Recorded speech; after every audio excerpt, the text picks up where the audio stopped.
Hello everyone, আমি আজকে বাদালি রান্না করে দেখাবো। আমি একটা হচ্ছে যে মানে রেসিপি, এটা সব সময় হয় না। তো আজকে হচ্ছে ভাদ্র মাসের অমাবস্যা, তাই এই দিনে আমার মা আমাদেরকে বাদালি তালের পিঠা এগুলো খাওয়াতো। আমিও আমার ছেলে মেয়েদের জন্য আজকে বাদালি রান্না করতেছি। প্রথমে বাদালি পেস্ট করে রেখেছি, এগুলো দিয়েছি, প্রথমে ব্লেন্ডার করে রেখেছি, তারপরে পানি দিলাম,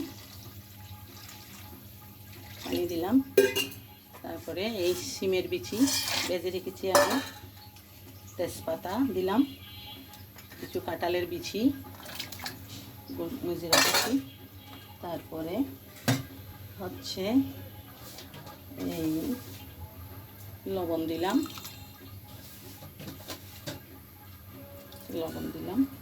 তারপর এখানে আদা রসুন পেঁয়াজ পেস্ট করে রেখেছি, এগুলো দিলাম, দিয়ে দিলাম ধনিয়ার গুঁড়া, দিয়ে দিলাম জিরার গুঁড়া, দিলাম হলুদের গুঁড়া, দিয়ে দিলাম মরিচের গুঁড়া, তারপরে দিলাম কিছু আলু আর কাঁকরোল এখানে ভেজে রেখেছিলাম আগে থেকে, এগুলো দিলাম। তারপরে হচ্ছে আরও কিছু দিলাম চিংড়ি মাছ, এগুলো চিংড়ি মাছও আগে থেকে ভেজে রেখেছি।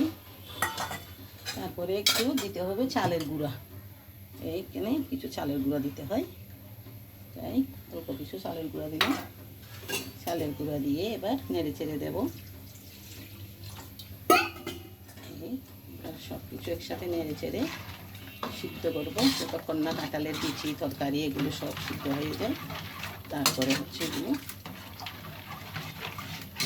আর একটু বাটিটা দিয়ে, বাদালির বাটিটা দিয়ে আর একটু জল দিলাম, একসাথে দিয়ে দিলাম জলগুলো, কারণ বারবার সিদ্ধ হওয়ার পরে যদি দেখা যাচ্ছে যে জল কম হচ্ছে, তাহলে হচ্ছে যে আবার দিতে হবে, তাই আমি একসাথে দিয়ে দিলাম।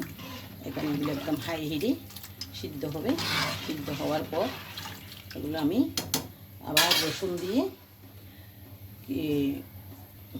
দিয়ে হচ্ছে এগুলো তেলে দেব, তারপরে হচ্ছে কাঁচামরিচ হলুদ পাতা দেব। এখন এই পর্যন্তই, আগে এটা সিদ্ধ হোক, সিদ্ধ হওয়ার জন্য আমি দিয়ে দিলাম এখানে, এখন ঢাকা দিয়ে দিলাম।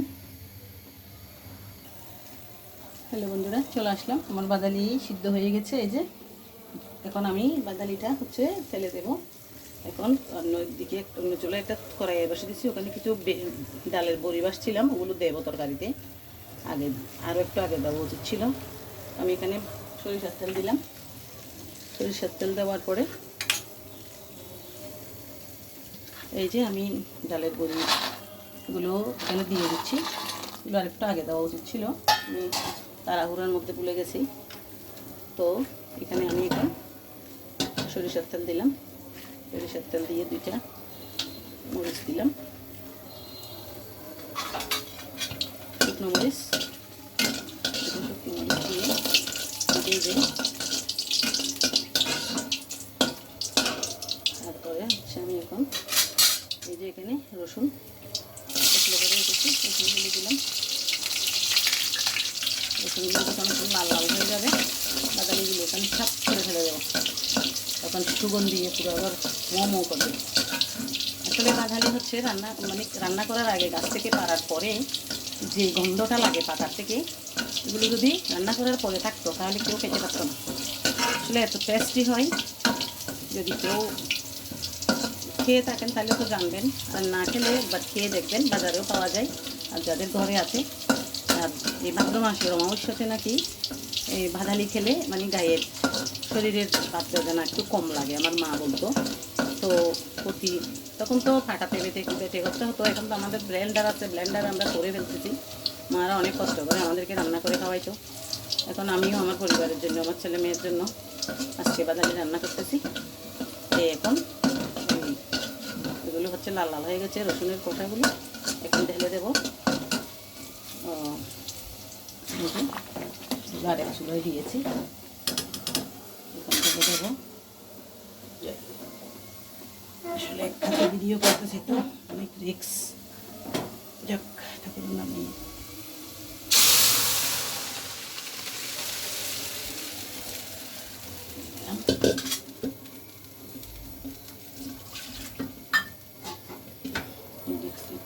হয়েছে, চালের গুঁড়া দিয়েছি তো, চালের গুঁড়া না দিলে আবার এগুলো হচ্ছে পাতলা পাতলা হয়, খেতে মজা লাগবে, ভালো লাগবে না। তাই আমি একটু করে গরম জল দিয়ে মিক্সিতে দিয়ে একটু করে পানি দিলাম। হয়ে গেছে আমার এই যে ভাজালি রান্না আজকে। এইখানে দেখেন ডালের বড়ি, আলু, তারপরে কাঁকরোল, চিংড়ি মাছ, কাঁঠালের বিচি, সিমের বিচি, তারপরে হচ্ছে পেঁয়াজ, রসুন, বিভিন্ন মশলা, মাংসের মশলা সবগুলো দিতে হয়। এগুলো হচ্ছে গরম মশলা দিয়ে দিলাম। মানে সব উপকরণ, মাংসের উপকরণ দিয়ে রান্না করতে হয়, আর বেশিক্ষণ সিদ্ধও করতে হয়।